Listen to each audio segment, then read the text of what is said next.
Now, at some points, we might find ourselves lapsing into the jargon of the internet. And if we do that, don't worry, we affectionately call it geek speak. When we do, we'll sound the nerd alert. A nerd is someone whose life is focused on computers and technology. But a geek is someone whose life is focused on computers and technology and likes it that way. That's coming up later as we demonstrate just how easy it is for you to become an INTERNAUT. Oh, this isn't a hard one. An INTERNAUT is someone who travels the internet. An INTERNAUT is the cyberspace equivalent of an astronaut. Cyberspace was a term invented by a science fiction writer to describe a fictional environment where computers and people lived and worked together.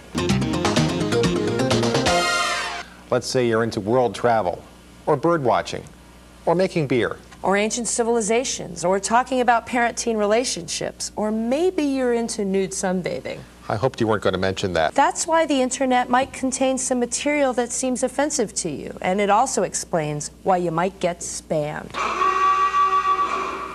Now, spam, as we all know, is a meat-related food product. Subscribe to a few lists, and you might end up canceling the rest of your life just so you can keep up with your email. Nobody has a complete list of all the mailing lists on the internet.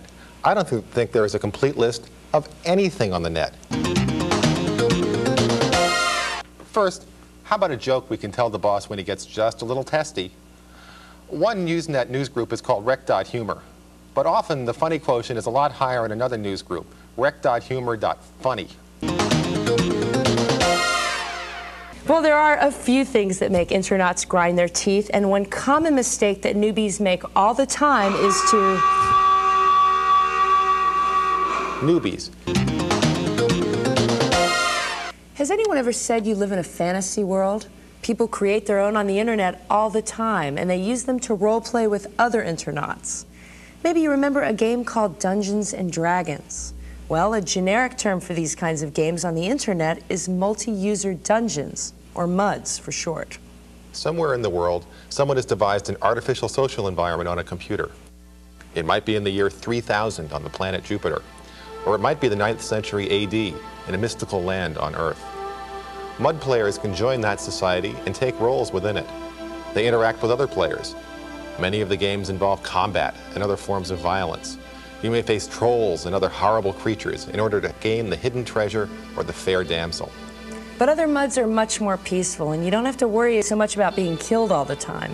In fact, one thing you should definitely remember is that this fantasy world is in your own head. In reality, you're only typing words on a computer screen. Just keep telling yourself that, no matter what.